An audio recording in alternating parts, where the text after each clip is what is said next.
On this episode of the RSL Random Fan Podcast, we catch up with our World Cup correspondents, Tyler Thomas and Jerrica Thomas.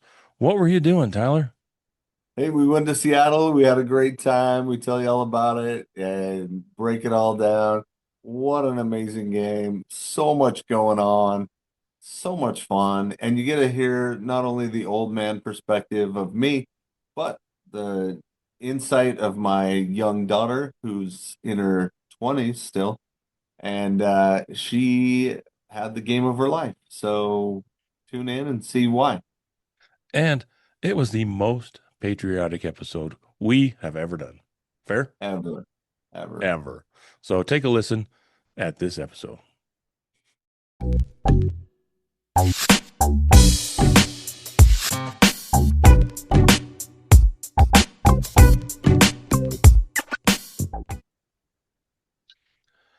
All right, it's another episode, special episode of the RSL Random Fan Podcast.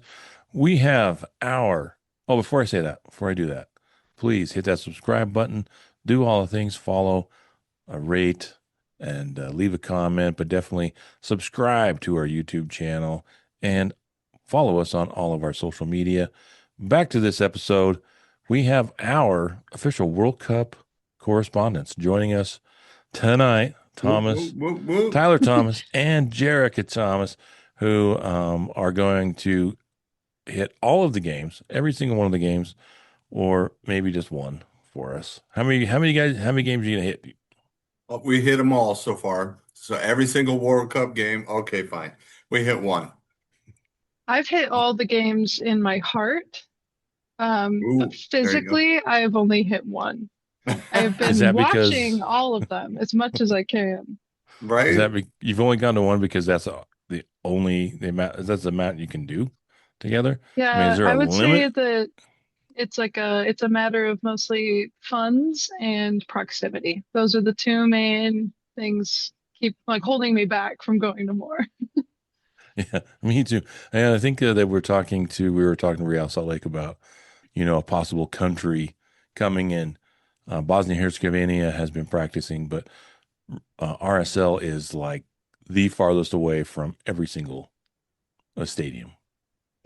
Yeah, It's That's we're like, so about funny. the furthest away. I mean, we're close-ish to all the West Coast, but I mean, airplane ride, like an hour and a half, 2 hours at the most. But even on our trip to Seattle, we had to go through LA to get a connecting flight to get it cheap enough. And it was So, actually cool. We flew right over the stadium as one of the games was being played inside of it in in LA. That was SoFi, cute. yeah, Yeah. in LA. No, not n- SoFi, Los Angeles Oh, Stadium. sorry. that's You can't right. say That's right. SoFi. Come on, Tom. We didn't go to Lumen Field. We went to No, Seattle Stadium. right. Which had the They're never going Lumen to let you be part blank. correspondents again. The Oh, field was still there, but Lumen was gone. yeah, just said field. It was very silly. So yeah, we want to have you guys on. I think I was going to say that Brendan and I drew straws, but you still took Jerrica, so it doesn't matter. So, so tell us about your experience. Yeah, what made you decide to go? Other than it is a World Cup, how did you guys decide to head off to Seattle to catch the U.S. men's team, and maybe not another country? I'm surprised you didn't go see Norway or something. But why the U.S. team? Why the Like, U.S.?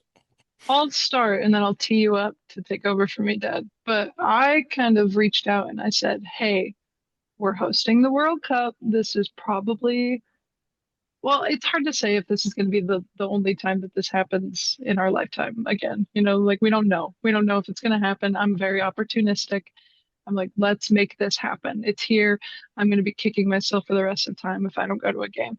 So I like went over to his house and we were like looking up the cheapest, like, because the game tonight, Jordan versus Algeria, was one that we were thinking of going to in Santa Clara because the tickets were like $170 or something. Because I was Yeah, like, I don't when even both care. Yeah, I when just both want to countries are be on the there. do not fly list, it's easy to get a ticket to It's that game. usually a little cheaper. Very cool. But I don't know if I cared as much about who I wanted to see. It's more the atmosphere and the feeling of participating in a World Cup firsthand. I think that um, watching the World Cup is a pretty core tenet of our relationship as a father-daughter. And I like some of my earliest memories were like being a really little kid watching and kind of gaining context of like world soccer and other countries. Like I remember like a really, really, really early memory. We were chatting about watching Japan play. And that to me was like my first introduction to Japanese people was watching them play in the World Cup. And I was like, oh, they play soccer in Asia? Like that's so cool. Like I play soccer. And it kind of was this like thread of growing up. And so then my dad was being kind of wishy-washy and annoying and not committing to any of the dates. And I was like, are you about to get in the way of me going to the World Cup? And now you can take over. Okay, so then we cross fed all the information Jerrica got with my wife, and we came up with the one weekend where we could go to a game. So the one weekend we could get me and Jerrica both to a stadium was the weekend of the men's game in Seattle. And so I was like, hey, if we're going to go see a game, let's see a game we really want to see, US, Australia. Let's go to that one. So I kind of started scouring the tickets and looking, and I waited for 2 weeks as we were kind of planning and waiting for a decent price. The prices were so pricey. And hey, I'll tell my fans just because I love you. I paid $1,600 for our tickets, 1,600 per ticket, which is a lot of money. It really is. It's a lot of money. I paid for both tickets, shoving my sweet daughter under the bus. But hey, you're not in a position to do that right now, and that's fine. I was like, I'd rather pay for two and have that shared experience rather than go by myself. I didn't want to go by myself. One of my core tenets is sharing opportunities with people I love. So I was like, who would care about this the very most? And of course, Jerrica is in as into soccer as I am. And so love that. And off we went. Bought the That tickets and then had to fight for airfare and a whole bunch of other stuff. But we got the airfare down, not that big a deal. But we went in on Thursday. And basically the whole plane was wearing soccer jersey. That was cool. We're looking That around was and really start cool. talking to people about, hey, wait, you're going to the game? Oh yeah, yeah, you, yep, uh-huh. And it was just fun to be on a plane full of US men's national team fans. Um, and going into the city, yeah, there was a big buzz. There was a lot of Yeah. buzz. Getting on the airplane to Seattle was kind of where it started to feel real for me, I would say. Because also, I've been like watching the game on my phone everywhere that I've had to be walking around for the last like week and a half. And so it was cute to see other people do that as they got on the plane. Like everyone was watching the Canada-Qatar game, which was going on when we boarded the plane. And this is just another fun little anecdote too, because when we landed, none of us saw the second half of that Canada Qatar game, which ended up being really crazy. And right when we landed and everyone got service, there was like a plane wide chat about oh, they went up to six, like the guy broke his leg, and it was just so fun to be able to know that everyone cared as much as we did. That was really cool. And then we watched the Mexico South Korea game first in an Uber and then got to a cute little brewery in Seattle where some of the RSL supporters group, the Los Caballeros, were hanging out. And that was Los really cute. caballeros reales. Yeah, there was like a crew. I've joined them in the last 3 or 4 months, and um, there were four other caballeros at the game, and then there were like three or four other that came out to just hang out in Seattle. And so it was fun to have like a group of people as well. Yeah, that's it was an really cool. yeah, that's awesome so far. And then the good thing about buying the tickets, you can always use that. You get to use that for the rest of your life, Tyler, right? Remember that time? Remember that Yeah. time? Remember that time your dad took you to the World Cup? I think it's time to pay him back for that now, Yeah, yeah. It's probably going to cost you a lot more than $1,600, Jerrica, but at right? least you had the experience. Yeah, So, exactly. I was like, I like uh, Rich Dad. yeah, yeah, awesome. It's So Yeah. you get to the game. Talk about what it's like to get to the game. Was there a march? I mean, how did you walk? Did you goober? How were there fans? Yeah, What so was the build up to the game? we stayed in this cute little Airbnb that was probably, I don't know, 6 blocks from the stadium, probably yeah, 7. it was like a 10-minute scooter. Yeah. So probably like a mile and a half away from the stadium, but just due east. So we only had to ride like one street to get there. It was really nice. And the party started at 7 a.m. The pregame party started for this game because it was at noon Pacific time. And And we we thought, they're not going to start that 7 early. a.m. We got there at Savage. 8:30 and it was rocking. At the game, the 8:30 Like, stadium, a.m. or where? So we scootered around and we met up. Have you heard of the Scuffed podcast, Brent? No. You should look it up. I'm just now getting into it. Some of the caballeros are friends with people from the Scuffed podcast, and it's a U.S. soccer podcast. They just talk about like the national teams, both men and women, and they have this really big nationwide community. And so they were setting up camp at this one bar called Fast Fashion Brewery that was just south of the stadium, but it was right along the block where everyone was marching. So as we were scootering in, we scootered past the line of Aussies waiting to get into their supporters bar called Victory Hall, and there were so many of them. It was actually kind of overwhelming. I was like, whoa, like these people came so far to support their team, which I always love to see. I love to see other countries being supported at the World Cup so far from home. And it's heartwarming to know that like they came all this way to watch their team lose just Yeah. because they're that dedicated to it and they feel such intense So like did you sing the loyalty to song their for them? team. The Aussie, Did you Aussie, sing the Aussie, oi, song for oi, them? oi. No, no, you came a No, long way just to lose.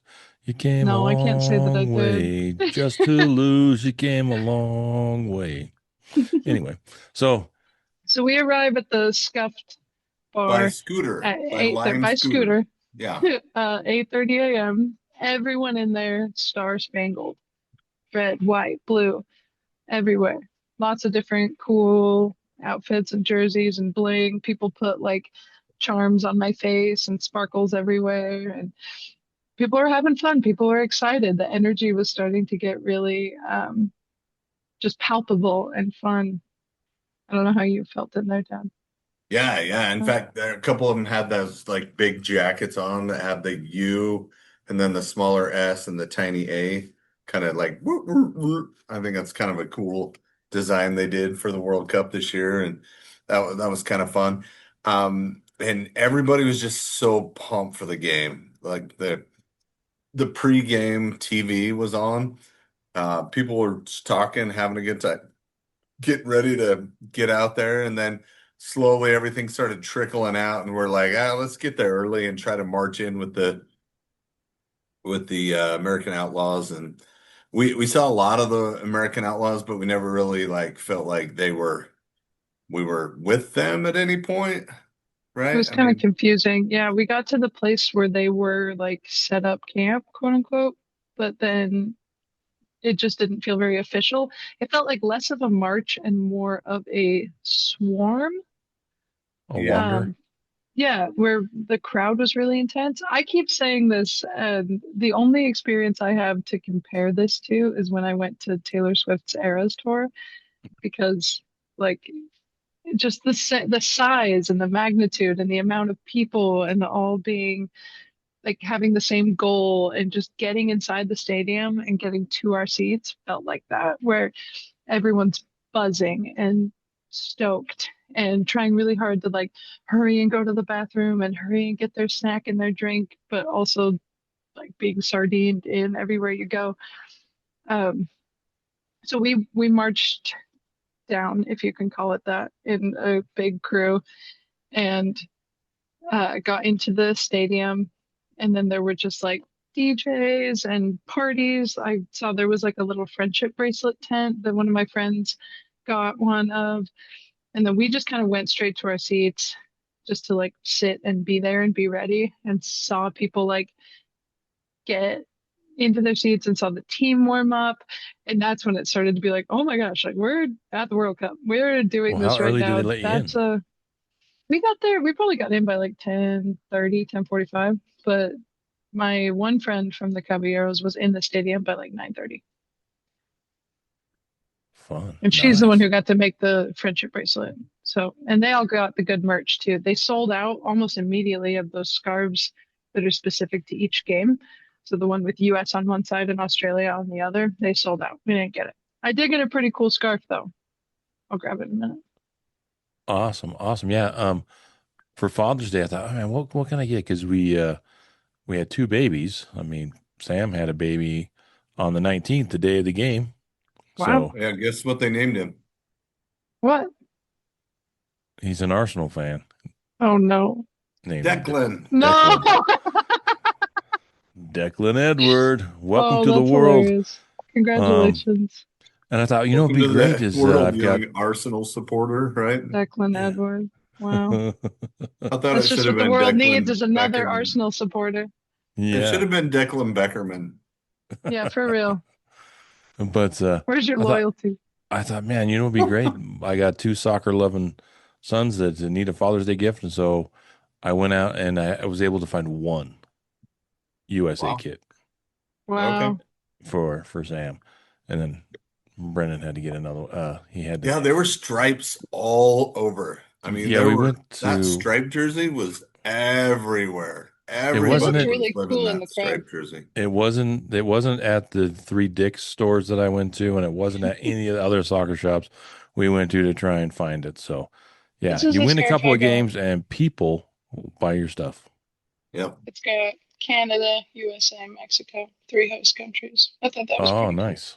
Yeah. Yep. Yep. That's a cool Adidas one. stripes on the back. Kind of cute. Yeah, so it's But exciting to see the we the didn't mess what around with merch until afterward.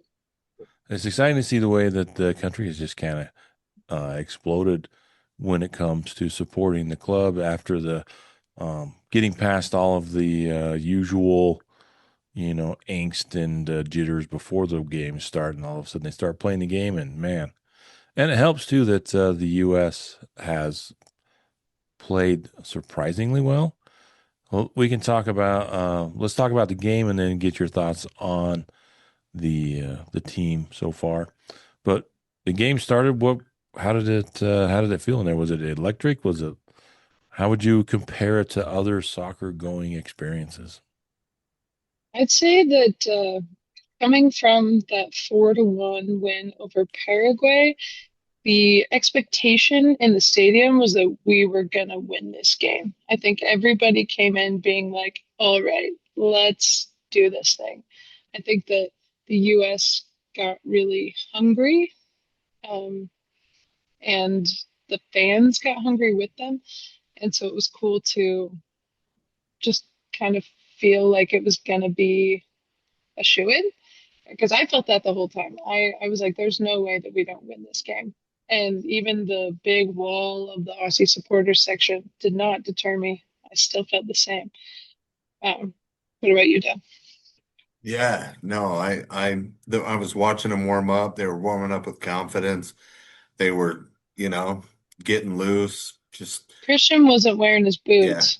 That was the Christian was one thing wearing, that we were. yeah, he was just wearing regular shoes, but he walked in with the team, which was encouraging, but he wasn't in warm up and we kind of saw him wandering around and we're kind of seeing who was getting after it in warm ups and who was just kind of dorking around a little bit. And I don't know that, that matters a whole lot. It matters how you show up in the game, but yeah, I thought it was really interesting.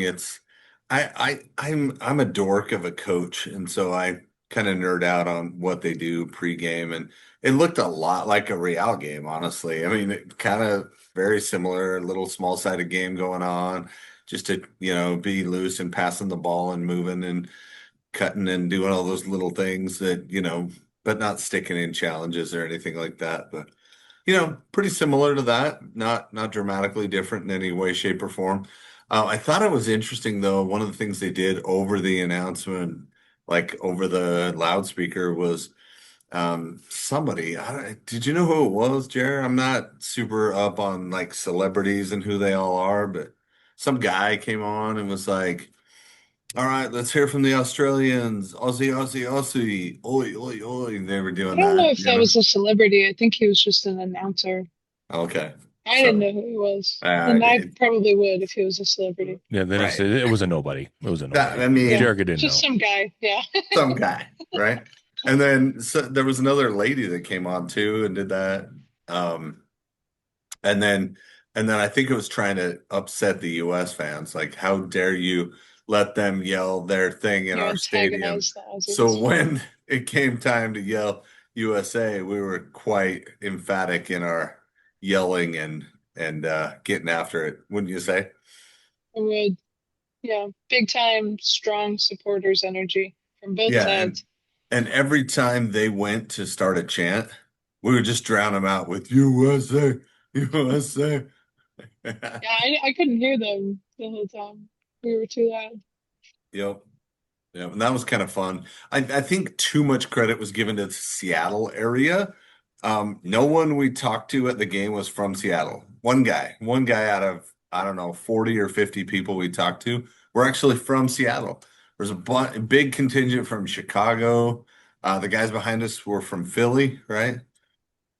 Guy next to Yeah. us was from California. The guys in front of us were Colorado. Like there was a I lot of do I do have to give some credit to Seattle for their outward and obvious support of Christian Roldan. I saw a lot of posters that said like Roldan's our boy, like he made it, he's on the team, and I thought that was cool. yeah. Um, to like support your own when it gets there. Should have been Diego Luna, but that's another story. But I'm glad to see that like they showed up for their like hometown boy. Yep, yeah, we're all disappointed it wasn't Luna, but yeah, Christian's a good dude and he gets after it and he's a great player and he's proven himself over time and stuff. So, And he's got a lot of you don't minutes want to so hate far. on Roldan just because he's not flashy. He is what he is, right? Like, Mhm. So, what about, let me ask you this before, I was thinking about this with the way the U.S. has played the first two games, and they've played incredibly well. Does that temper the disappointment by not having Diego Luna make the team and Xavier Gozo? Does it kind of like explain it? And you think, oh, maybe Poch was right. Or what are your I thoughts on I that? like the word temper. I don't love the word explain, where I think I'm placated in my anger because of how well we're doing. I don't know if I agree because none of the players that he put in Diego Luna's stead have really been playing and showing up. I think that's mostly credit to like Balogun and just Pulisic and being in form. And I suppose I do want to give a little credit to Pochettino, but I don't want to say like, oh, I get it. That's why Luna was left off the team, or that's why Gozo was left off the team. Honestly, the Alex Freeman and his performance did kind of make me feel, oh, that's why Gozo was left off the team. But I never thought that Gozo had a chance. I thought Luna was a shoe-in, and I still think that. I think he's a better choice than Gio Reyna, even though he scored. I think he's a better choice than Brandon Aronson or Christian Roldan, and neither of them have played yet. So it's kind of just up in the air. It's whether you believe in Gio Reyna like Pooch does, and I don't know if I can say that I do, but I do forgive him. yeah, That's good. Yeah. Yeah. yeah, and He's probably really concerned, but probably yeah, accepts your forgiveness. Yeah, he yeah. is. He's been sweating. He's been sweating, worrying about that. Is He can't hear Jerrica me. He on can't my hear side? me. That's right. He can't hear us anyway. He doesn't care. Yeah. He can't hear us anyway. My anger's only hurting me. Right. Yep, that's true actually. But yeah, no, Luna maybe he needs the break.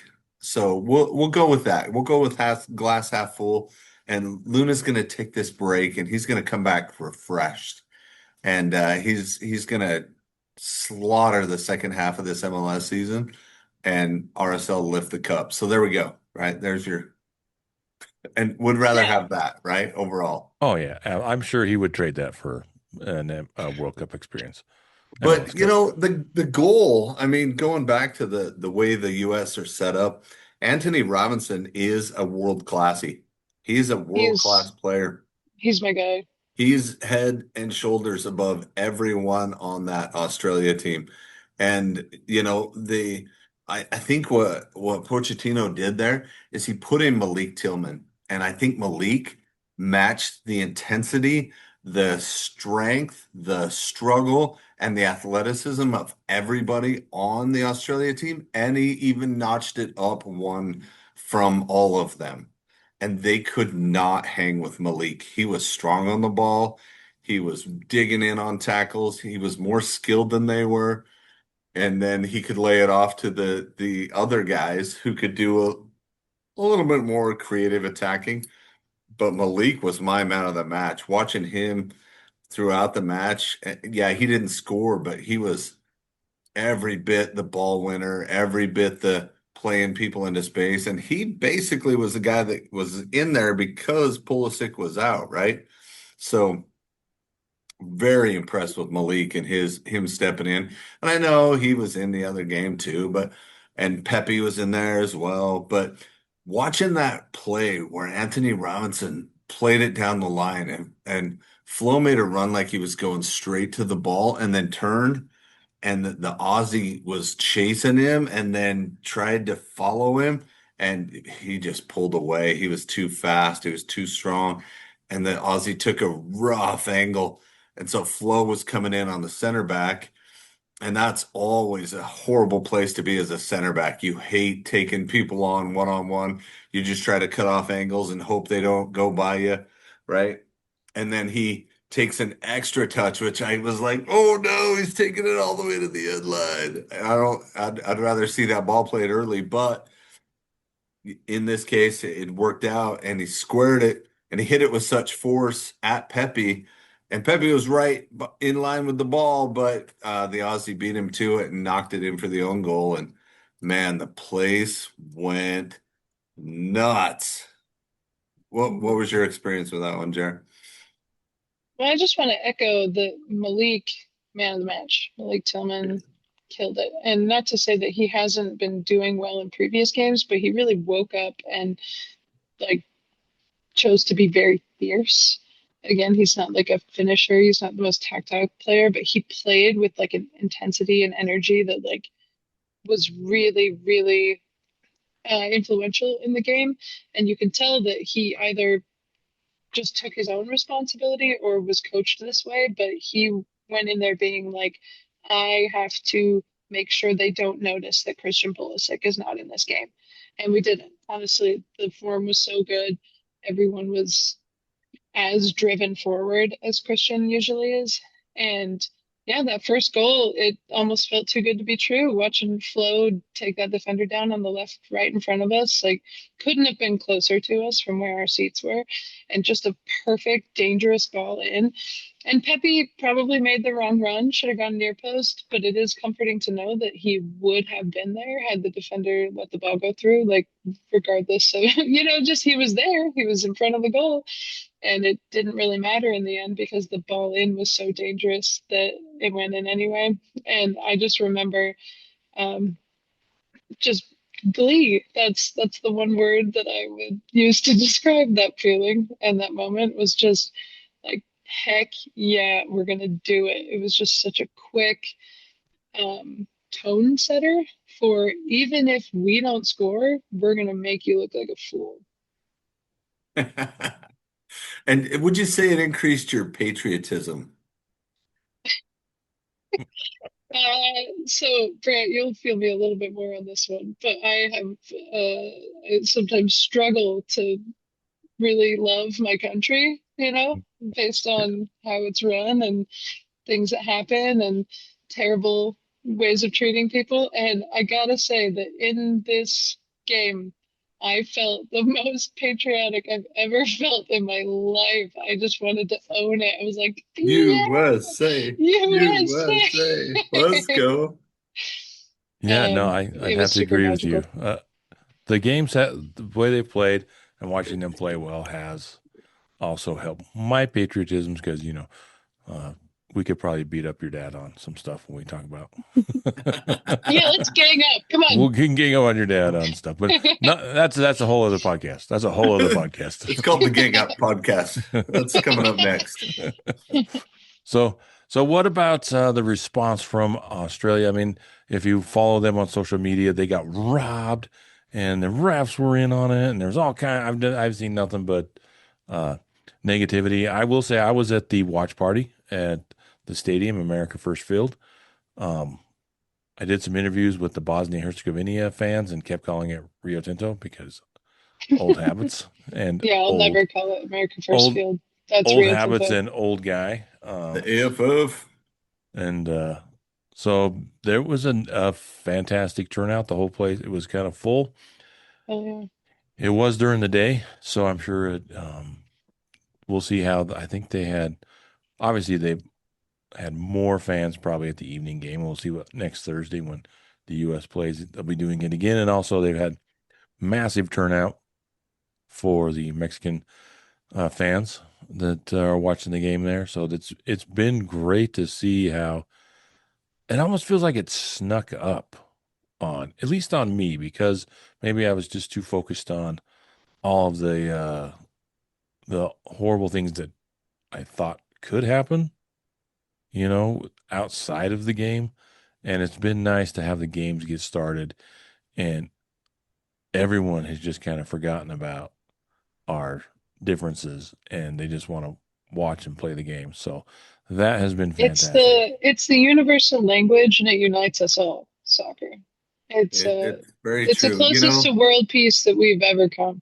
I've been living it up watching Mexico and South Korea become best friends. I love the Scotland and Boston stuff. Like just people, we went to a bar the next morning right by the stadium to have breakfast and watch the Netherlands-Sweden game. And there was a lady with spiky orange spray painted hair for the Netherlands sitting across from two people in Sweden capes and flower crowns just having breakfast, cheersing. And I was like, this is what it's all about. And we were This, cheering for everyone. We were cheering for everyone, a goal. yeah, Yeah, we didn't even care. everyone It was good. awesome. So I guess like to actually answer your question, I don't feel like I witnessed animosity from Aussies in real time. I feel like afterward everyone was like just good game, and just happy to be there. Um, I haven't seen discourse about the ref being involved. I don't know if I would concur. The first 15 minutes, I would say, were a little ski-wampus ref-wise, kind of little more go than I would have liked. But then I think that he kind of settled in and called the game pretty fairly. It's kind of been They're the theme for probably a lot of the comfortable. games I've watched that they're letting them play. Yeah, Yeah. yeah. And being physical. Australia's a physical team that probably plays to their favor. So I guess that, Was again, Lachlan doesn't Brook really make there? sense. He Yeah. wasn't, but We saw Lachlan Brook. oh, We saw some other I thought you people, were but we'll come joking. back to that. No, I was totally joking. I didn't see Lachlan Brook. I was playing. You're like, there's Lucky. And I'm like, what? He's not good enough to be here. Miss that guy. Yep. But Cutie. no, to the second goal, we got to talk about the second goal. Yes, It let's get was back to the too game. good. Let's get on So we track. got to talk about the headshot, head injury. Right. So we take the corner, and who was on the corner? Malik? I think Malik was on the corner. And we ran up Dest to the top of the box, and he zips it in, and Dest takes a one-touch banger, right? One touch, bang, and he hits an Aussie with it. Now, I think this is why it went to review because it hit the Aussie, and they thought it might have hit somebody else because between the moment when Dest hit it and the moment it hit the Aussie in the way, Freeman started moving towards where he thought the ball was going to go, and then the ball popped up in the air, and that's where Freeman ran in and headed it in. He Now, was alone. He was on an island. yeah, He was but all he by was himself. 2 feet onside, but had it hit a U.S. player, that would have been a pass. He would have been offside. So the flag went up, I think, thinking, but also from the sidelines perspective, the assistant referee, there's no way he could have seen the guy behind him from where things were, right? So you draw a straight line across. There was another U.S. player offside, but I think it was Flo. He was in the way of the offside call. So I understand why it was called, but live, I was like, "What? Were they offside? Were they offside?" And I was looking around, and everybody was like, "Oh man, so close." Anyway, they go to review, and they get it right. That's the right call. It hit the Australian player, popped up in the air. Freeman beats him to the ball, heads it in, and a couple of serendipitous things happened right there. Jerrica, you want to tell us about the serendipitous thing that you thought in that moment? Well, first of all, it was really cool because just minutes before, Freeman had been taken down in a challenge on his head and spent like several minutes on the ground for like a head injury. And so he was already working uphill by gravity against him, essentially. And I don't know, for those of us who have had head injuries, it's not fun. I don't know how serious it was, but he got clocked. He got bonked real good. It And then looked to like it was just, pretty serious because it was it Yeah. near did look sideline. really scary, Yeah. but he didn't get subbed out. And not only did he not get subbed out, he like scored in the next play. But I just thought it was really special that, so first of all, Alex Freeman's dad played in the Oh, NBA. Wait, that's NFL. mine. Yours is the oh, other okay. one. Oh, okay. So it was Juneteenth, Yes. right? The game happened on Juneteenth, which is the day that the slaves were freed. And Alex's last name is Freeman, which was the name that was given to freed black men that were not slaves anymore. And so I just thought it was And women. really neat, and women, but they, sure. Um, I just thought it was really neat that a black man named Freeman scored the winning goal for the United States on Juneteenth. That made me weepy. I was like, all right, and I'm proud to be an American, feminist. You know, that was me. And Yeah. now his dad, Yes, and Antonio Freeman, his dad, played in a Super Bowl in that same stadium and won the Super Bowl there with the Green Bay Packers back in the 2010s. I don't know, whenever Antonio Freeman won the Super Bowl with the Packers And and also and got a Real Salt Lake. concussion. Oh, did he No, really? just kidding. Oh, okay, that'd be crazy. But little team called Real Salt Lake won our only MLS Cup in that same stadium as well. that's In right. So it was 2009. quite Mm, serendipitous yeah, for all of us. it was quite the moment. Absolutely. So, did it feel like how did the game go? Did it feel like after the RSL, but the U.S. men's national team was ever in doubt? How did you feel the momentum in the stadium? Was it and I thought how it was fast did it strange. feel like it I thought did it the was game strange go? they started switching to rugby and doing headlocks and stuff like that. I was like, when did that become part of the game? The old classic headlock from behind, you know? Just Um, massage the ref's feet. Flo was getting into the defenders and they were big and strong and they did not like that. He was initiating contact, he was being physical. Pepe was getting into him. He was playing pretty physical too. And I like that, but then the Aussies ended up not liking that, right? They were Yeah, kind of losing it a little bit, started getting really kicky towards the end. And I think the ref did okay at keeping that under wraps, but there were a couple times and I was like, this is just getting out of hand, ref. You got to throw a card up for somebody doing something. If two guys put each other in headlocks, somebody has to get carded or there's no consequences for acting like that. You have to keep the game under control, in my opinion. In my opinion, you need to card that so it doesn't continue.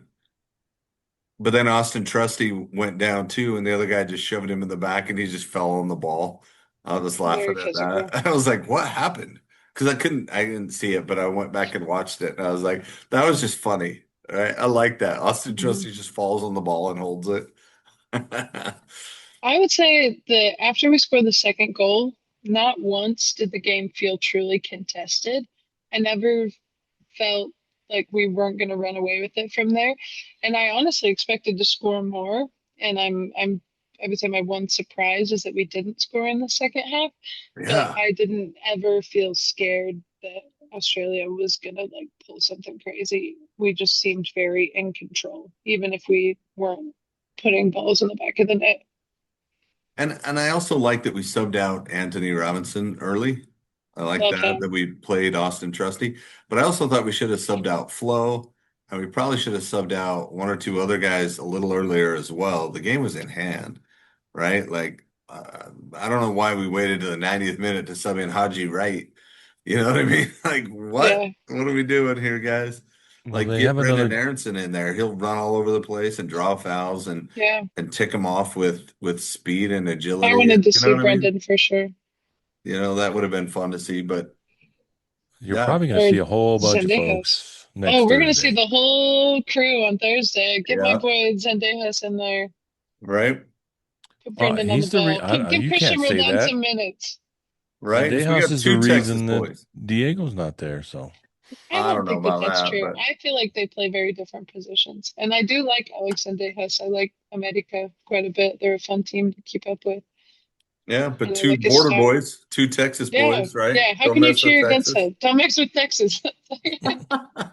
Grant, I've so been watching SNL right after 9/11 and the Will Ferrell's George Bush impression. He always goes in every single sketch. He goes, "Don't mess with Texas," and so that's been kind of our joke. it's That very was the theme of the trip. Don't mess yeah, with Texas. very good. Very good episodes. Very good run of seasons there with some of those guys. Hmm. So Great overall, guys. what are your thoughts on your bucket list experience? And were you sad you didn't bring your friends? Specifically named Brant. Yes. Are we sad that you weren't there? We're No, I sad you know. weren't I know there. you. I Well, know the answer to that. would you have sang Country Roads Take Me Home and cried with us as we I did it? wouldn't have sang Well, then no. you didn't So deserve to yeah. be there. So I did not deserve to be there. I did not. Sorry, you didn't pass. I You have am to not much sing. of a singer. But What was the song Yeah. we overall, sang right before the Country Road song? There was another one. Was it Bon Jovi? Living on a Oh yeah, Prayer? Living on a Prayer oh and yeah. then Country So Roads. yeah. But And So I feel like you would. that's the new anthem. It was such a special moment, and they've never done that at any of the other games before. And I don't know who chose it or how it got in there, but it felt stadium wide like we are so happy. We are so grateful. We are moving forward. This is personally the greatest I've ever seen the US men's national team compete. It feels so hopeful and like I'm ecstatic. I'm stoked. I'm thrilled. I'm beside myself with the joy of watching this team right now, especially in person with all those people it there. It's so really was special. so fantastic. And living on a Wept. prayer, I think it was interesting. Pulisic, somebody told me that Pulisic was kind of starting up the prayer circle, but I don't know. I was looking in there and somebody took a picture of who was saying the prayer, and it wasn't Pulisic. So, I bet they take turns. oh yeah. But it was quite spirited, it seemed. And I was excited for that too. That's fun. That's fun. So did it But live up to your all of your hopes and dreams for a bucket list? really It did. absolutely did. Yeah. Hmm. Yeah, it was amazing. It was really cool. Stadium was packed, and there were a couple of Real Salt Lake sightings too. Oh So yeah, this was kind of cute on our way out because we were probably the last people in the stadium that yeah, saw we King Kong. I stayed think we until were the the very very, last very, till yes. the end, till they were sweeping it all up.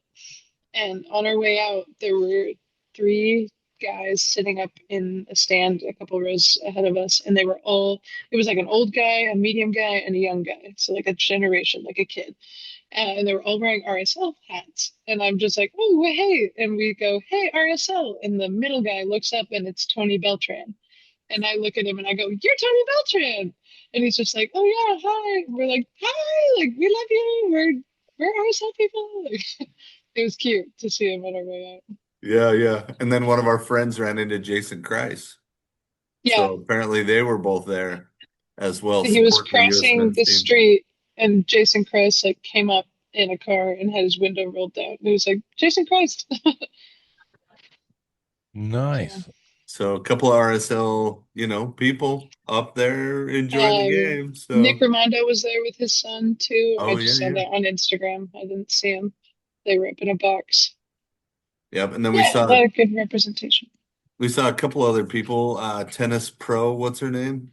Oh, Serena Williams. Serena Also, Williams was there. Trinity Rodman presented the game ball. That was cool, and Oh, her okay. new blonde haircut. Oh, that's why I didn't recognize her. Yeah, she had. I get. That's why I was like, who? And then I saw after it was Trinity Rodman, which is really cool. So was it almost as good or better than the Eras tour? Brant, that's a really hard question. You're talking about my two loves here, music and soccer, the two universal languages. And just the reason that I compare them is because it is such an emotional culmination of loving something for so much. Like both instances, it had been like a 20-year relationship with this like thing that you finally get to like experience live. And very cool to do it with my dad on Father's Day, on a Juneteenth Father's Day. And yeah, I cried like a baby a couple times. It was emotional. It was beautiful. It was really cool. Well, I'm Yeah. excited for you guys. What a beautiful moment. And then, but what was the proposal ratio? Was there a lot of proposals there? Because is that kind of what would tip the Eras tour Grant, over? there were not that many women there. This is a hack. If you want a short bathroom line, just be a woman that likes sports. Um, no, I'm trying to get more women involved, and I think that sports Well, in there still general, could have been a just lot like of proposals. I yeah, mean, true. But gay, like we're not really in the right. That was I know. I'm just that would teasing. happen at the Eras tour more likely. A gay proposal. Um, but yeah, we need more women for sure. So I'm really jealous. I think it's just an amazing experience for you guys, and in fact, just so glad you guys could share that. But let's talk about the World Cup in general. What are your thoughts? We can go down the we are 1 day away from finishing the first two games tomorrow with Group K and L. But I'll just give you the breakdowns real quick. Group A, Mexico's they're advancing with South Korea and Czechia. It looks like they could get through. Group B, Canada and Switzerland. This one, Bosnia and Herzegovina. I went to the um, practice at the stadium, and it was really exciting to see the Bosnia Herzegovina fans. Well, look, Yeah, getting a similar once in a lifetime probably opportunity for many that To get see to their watch team. their country practice during a World Cup in their home stadium. So that was fantastic. It was really heartwarming. Group C, a lot of Brazil, people Morocco. forget that, like Zlatan, he's Bosnian, right? Most people forget He's that because he played for Swedish. Sweden, Oh, he's right? Bosnian, but he played for Yeah, Sweden. he played for Sweden, but he's from Bosnia. Weird. And Yeah, Group C, but they didn't have a country back then, so. Group C has Brazil and Morocco tied with 4 points. Scotland at 3 points. That's still up in the air. That's Group crazy. D, Yeah. USA is moving on, but Australia and Paraguay minus Almiron. I don't know how many games you got. Oh, Miggy, drama queen. I love that guy. And But that was Turkey is crazy. surprisingly out. Germany with 6 points. Ivory Coast with Don't three. even talk about this one. I'm Ecuador and Curacao 1 point. Oh, sweating. Ecuador Group has to F beat Germany to make it through now, which is crazy. It's not gonna and Group happen. F, Netherlands. One of my favorite fandoms to watch, country to watch. I love right, Oh, right, they're right, great. left, left, left. Their whole um, supporter groups. Netherlands and Japan both with four. Sweden and Tunisia. Sweden with three. Tunisia with 0 points. And then Group G, Egypt and with 4 points. Iran and Belgium, surprisingly, only 2 points. But Yeah, it's not crazy. that group is wide open. All four. New Zealand with 1 point. Hmm. They're all still alive. And then Group H, Spain 4 points, Uruguay Ooh. and Capo Verde with 2 points. And that, like I said, what a fantastic game that was. And Saudi Yeah. Arabia with a point. And then France and Norway, both with 6 points. And Senegal and Iraq, hmm, see ya. And then Group J, Argentina with 6, Austria with 3, Jordan, Algeria. How does that game turn out? Is it still going on? Oh, it's, Yeah, I I think think it's still it's, going yeah, on. going on. And then Colombia, Woo! They're going to win the whole thing. Write this down. Colombia Democratic Republic of 2026. Congo. We should They write have that three down. points. Congo with 1, Portugal with 1, Uzbekistan with 0, and then England, Ghana, Panama, and Croatia. England and Ghana with 3 points each. So those two, the last two, will get sorted out their second game tomorrow. But overall, yeah, it's been just incredible. I was a little leery. I don't know about you guys, a little leery with the expanded format, and if they continue with that, you're probably going to get some countries that just kind of get waxed that may or may not be up to the standard, but you're not necessarily seeing that. I think that's been surprising to a lot of people. I'd say the Yeah. only team that is like really, really at that level would be Haiti at this moment, just like no dream of a result. But I've been really surprised by the African teams that have just shown up against huge, powerful clubs. I've loved to see like Cape Verde, Curacao. I guess they're not African, but just like small nations. Curaçao's like the third smallest nation to ever qualify, and they're out here tying Spain in their first ever World Cup game. Impressive. Very cool. Yep. And Cape Verde taking it to Uruguay, which No, our it was boy, Sanabria, right? Yep, he got the Yeah. start. He got the he's start. He been playing played really really well. well. Yeah. Yeah, played well Yeah. both games. Playing great. Oh, and out Jordan's ahead of Algeria 1-0. So Nice. Thanks for the update, World Cup correspondent Tyler Thomas. But Yep, I think the biggest story right now is World Cup all-time goal scorers. Messi winning. Who would have thought Messi has the most goals in World Cup history? What? Really? Is this And accurate? he even finally beat Marta, so they can't get it wrong when they Right. You always can't say say it's highest goal just scorer male. ever. Yeah, right. It's like, nope, there's a No. girl who did more. yep, no qualifier there. No, But we ran the numbers, and it turns out that Alex Freeman is only 4 goals away from being the all-time leading scorer in men's national team history in a World Cup at this point. Yeah, absolutely. He And has one, not and a hard record. Yeah, it's 5. So, he's close. Flo Balogun is only 3 goals away. He has 2. And he should get to oof. count that own goal. I don't know. He Whatever. he really he did a lot for that one. Yeah. Yeah, so there's some tension there too that the American goal scoring record could be also broken, depending on how it goes. I mean, That'd be sweet. Landon Donovan could probably be really upset because he's the record holder with 5, Clint Dempsey with 4, and the famous Bert Patnaud, Patnaudi. I don't know how No you one say knows his who name. that is. No. He had 4 all in the 1930 World Cup. So Oh, yeah, that's he Wow. held the record for a very, very very For long. long 90 time. years, Way too long. Yeah, 95. he held it in clear, I think, till 2010. That's hilarious. 80 years. So, so what are your other thoughts? I mean, I've been excited to watch the games. Oh, back to Lionel Messi has 18, Klose had 16, Marta had 17, And and Mbappe's at 15 now. 15, and Ronaldo, not this Ronaldo, the other OG Ronaldo, Ronaldo. yeah, Yeah, also has 15. 15.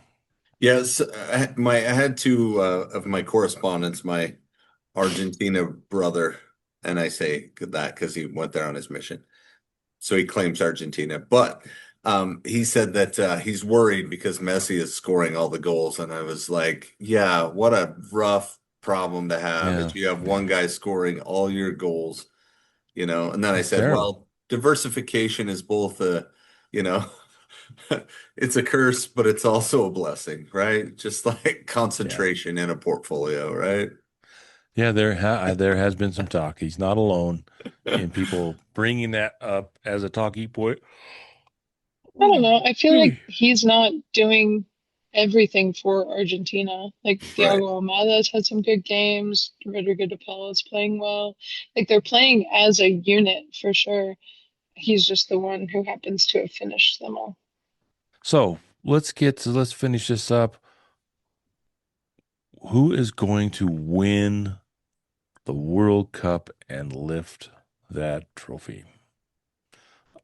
Jerrica, you said you seem to be confident in a country, which I'm, yeah, I'm going full Colombia all the way. I think that they've got an amazing roster. Even just so a couple names for you, we have all-time legend James Rodriguez, done an amazing work for Colombia in World Cups couldn't hack it in past. Minnesota. Well, I don't know what's going on. He's a mysterious man. But he's never had much club success, but he's always had amazing World Cup success. Like that iconic goal he scored in 2014. We had Colombia's Cinderella run in 2018. They didn't qualify in 2022. He was injured, or maybe I'm getting the dates wrong there. But we also have Cucho Hernandez, who took the Columbus Crew to back-to-back MLS Cup champions, uh, cups, either way. And then we have our own Andres Gomez, who got subbed into that first game. Uh, we know how good he is. They've got Luis Diaz, one of the top That guy's like so midfield good. defender. Yeah, he's so good. He was probably man of the match. They've got a squad, and it's deep and it's passionate, and they have a fan base that's deep and passionate. And I think that no one should be counting them out. So, and you Colombia, say that Colombia. as a patriotic American that you're rooting for Colombia to win the World Yeah. Cup. Well, I gotta say that I would be thrilled if the US did it also, but am I being, Well, you one know, step back.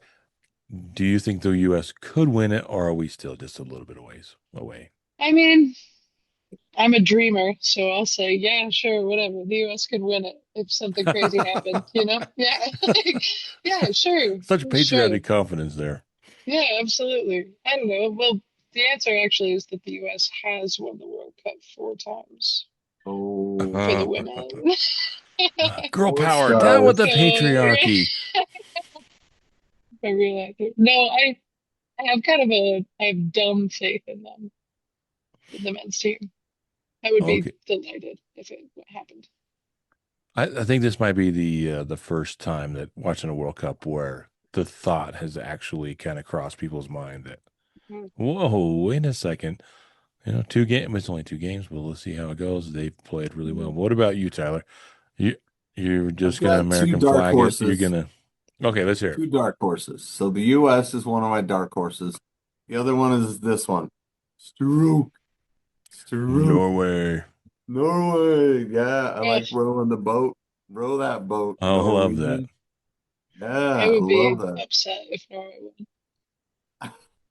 I can't let Holland have that. I know I don't I would love feel Holland, bad. but I kind of have to love Holland because I can't love him on Man City Oh ever. no, So it's I against the can love law. him in the World Cup, right? So it's your like it's the loophole to like cheer for Holland. Exactly. Yep. Plus he's playing with Odie, and Odie is the Cody's man. cool. Yeah. Yeah, he's fantastic. All Plus right, he's got fine. Maybe great Norway. hair. They all have great hair. How does that work, man? Anyway, You're so asking those the are my wrong two guy, man. dark horse choices, and then I kind of think Argentina will go far, but I think there's going to be somebody with just a little bit more passion that's going to outdo him. Jerrica thinks that's Se Colombia. llama Colombia. Es un país muy hermoso. And I think it's probably going to be España. Yeah. Yeah. I'm not I don't feeling like that, but Spain's good. But I think I don't want to cheer for Lamine Yamal. But other than that, I kind of like Spain. They're all pretty dang good. So well, that's I my pick. am I had to pick. How about you? for me, I think the U.S. It's one game at a time with those. You just got to play, but I think the U.S. is going to do well. Amen. Um, but if the U.S. doesn't win the World Cup, I think that it's going to be I'm kind of rooting for England. I You would. am. I am. Yeah, I'm just kind of like genetics. That's where I come from. Really? Yeah. But Yeah. I love Harry Kane way more than the next guy. And so I'm always on team give Harry Kane a trophy. And I love the fact that the English fans, you know, don't believe they'll ever win it again, but they root hard every single time. And Yeah. just the angst that it gives them. I don't know that there's another country that would uh, have as more joy in winning the World Cup, lifting the trophy again than there is in England. But France is tough. They looked really good today. They just kind of um, took them, played really well. I would hate to see France do well in this tournament. Yeah, I I'm just not a. can't cheer for the big powerhouse clubs. I can't Yeah, do that's no that. Or fun. And teams. I'm Even It's not. their not it's not even their fun. Yeah, backup exactly. team's so good. France's Yeah. B team would It's just destroy half annoying. the teams in the World Cup. And I'm not an Mbappe fan. I'm not I either. he's like a Ronaldo. Yes.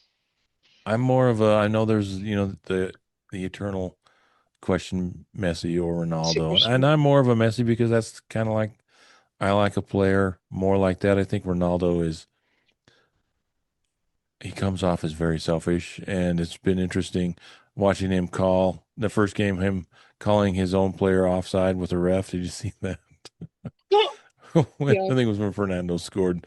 And Ronaldo's like, oh yeah, you got it. He was offside. He wants to score, and Yeah. he's Can't not. let anyone else be successful. Yeah, and so I just don't think Portugal is going to do anything, which I hope they is good. don't. But it has been super fun. I think that Capo Verde, that was just brilliant what That they've was done, awesome.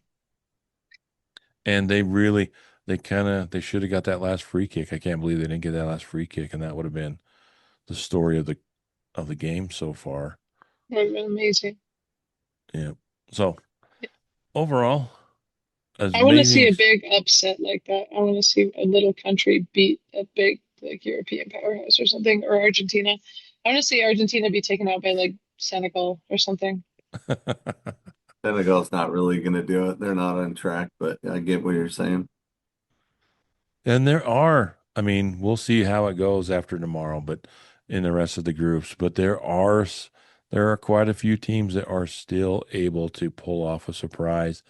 And who knows, you could see Egypt and Iran go through and maybe Belgium Yeah, not Maybe make it. Uzbekistan. Probably not. not after No. that first loss Yeah. But I to think the Colombia. biggest, one of the biggest surprises for me is that Turkey has bombed They out. haven't scored. Yeah, I thought they Man, would give. 3.5 goals. They had an XG of 3.5, that Brent. game was crazy. Yeah, they've Yeah, had like 39 shots on scored goal. no goals. Yeah. No, yeah, it's just been crazy. And I would love to see Scotland. Scotland came out and shock. Maybe they'll shock the world. And That the was cute. interesting one, let's see, the one group, it is the Uruguay because Spain and Uruguay That play group each is other. crazy. Yeah, That could be the game. I mean, that's going to be incredible and because just Cape Verde being in that group also is so it's crazy. You have two teams that are already good, like really good, and then throwing in a team that wasn't supposed to be good and is like putting up results against these teams. It just makes it so interesting. Like who's going and to win that Verde, group? And yeah, whoever comes in second plays Argentina in the round of 32. So it's crazy. yeah. Yeah. So Cape Verde plays Saudi Arabia. So Uruguay has to win. They have to go in there thinking they have to win Yeah. because, Crazy, huh? yeah, Cape Verde, if they could, they're going to be They might going for blood. And advance. they beat Saudi Arabia. They'll have 5 points, and if Uruguay gets a draw, they only have three. They could be out. Oh, it's crazy. So And I Uruguay's the always only think, team. oh, go ahead. I was just gonna say Uruguay's the only team that has an RSL player and a Tottenham player in it, so I automatically have to root for them. Anyway, And keep that's going. probably not a good Speaking mix of either, that, right? Jerrica, give everybody the root that like if they don't have a team, they don't They haven't traveled outside the country. Just give them your like hierarchy of teams they should cheer for and the order they should cheer for them in, if you would. Mine? Yes. Okay, so we start with, yeah, whatever country you have like a personal connection to. So like whether it's your heritage or if you like lived there or visited, like I saw a video online that said like you had to live there for 3 months in order for it to count, which was just being silly. I'm not trying to police that. But yeah, if you have a personal connection to a country, pick that one. But then after that, we're cheering for underdogs. We're cheering for African nations. We're cheering for islands. We're cheering for Asian teams. Like Japan has been killing it. Two monstrous games from Japan. Would love to see them like maybe get to the round of 16. Oh, they're Uh, cleaning up. it's awesome. You're cheering always, and then after that we go South America before Europe, and always Europe last. So There you go. within There South you go. America, there's a hierarchy. Like Argentina's the obvious one, don't cheer for them. Brazil's obvious, don't cheer for them. We have these really exciting teams like Paraguay, who almost never qualifies. We've got Colombia for teams, sure. yeah, well, Colombia Ecuador. and Ecuador almost never qualify at the same time because I don't know, it's happening and it's very cute. It's very thoughtful, Jerrica. I And appreciate always that. Canada, Oh, always and our Canada. neighbors. We have to cheer for our host neighbors. Canada, Mexico, go Canada, I wished Canada, them go good luck. I Mexico. told them to break a leg, and never mind. Just kidding. Oh my gosh. That I actually so I came home and finally like watched the second half of that game and I actually like deeply cried. Like the whole thing made me so sad. It was such a Just freak play. I mean, it I was am not so an advocate for any kind of, those kinds of injuries. That I don't. I watch, yeah. like that, but you I you could watched hardly tell. You could hear it, but it didn't like yeah. what the heck. I watched a Well, video breakdown of a doctor on YouTube who like does big World Cup injuries and breaks it down to like what happened and how he would treat it and whatever. And he said that this bone or area must have already been weak or had some weird alternate pressure on it because the force of the tackle just did not look remotely able to make that significant of a break. And I could like tell on the Qatar guy's face that he like did not mean to, and it's just one of those things. I was feeling for him like half as much as I was feeling for Kone. It's like you just go in and you break somebody's leg and now you have to live with that forever that you've done that. And just like, oh, I was getting real emotional about it. yeah, Yeah, it was that's terrible. crazy. That's So, any horrible. final thoughts on the World Cup? Appreciate you guys being our worldwide World Cup correspondents. It's And just right in Anytime. your backyard at the same time, right? yeah, yeah. Good stuff. I'm just really excited. I love soccer so much, and it's been so fun to share it with so many people and to have so many people paying attention. And yeah, the atmosphere has been just joyful for me. That's what I think. When my Aunt Carla is updating me on games, like I know that the World Cup is making an impact in the world. When Aunt Carla is calling me up Mhm. saying, "Hey, are you watching this?" Then I know things are really the World Cup is a big deal across the United States for sure. Love it. And I'll share my thought to end is that I've been really surprised. I kind of got way too focused on. I'm not Mr. Pollyanna, everything's perfect Tyler Thomas type. Look at the bright side. I'm like, oh, there's so much that needs to and could be improved. But just watching the other fans, other countries that have come to the United States, and they're just like, is this, what is this? It's Bucky's, it's all of the people that are excited for free refills, things we just Yeah, kind of take for it's granted. been Watching cute. all those stories about people discovering America, and it's more than just the politics. It's more than just what you see on TV, which can all be disheartening for everyone. But just seeing people enjoy the United States, and that's kind of when you talk about feeling patriotic, that has helped me be a little bit more positive, and I've really enjoyed that. Thinking, hey, you know what? You do the same thing when you go somewhere else. That you Mhm. focus on all the good stuff, and everybody's like, "Why would you want to come here?" And I think we get lost in all of that, and it's great to see. people coming all across the United States to travel.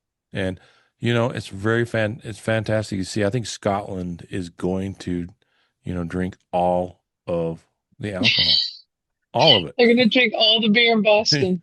They Yep. drink all the beer in Boston, and they're just going to work their way across Yeah. until we are Through New out England. of, yep, till we're out of it. So that has been fantastic. So thank you both for being our correspondents, even if you didn't want to take the rest of us to with you. But what a fantastic story for both of you. I've enjoyed watching you guys share that experience with us. And don't forget, subscribe, follow, whatever you do on social media. Let us be a part of it. And thanks for listening.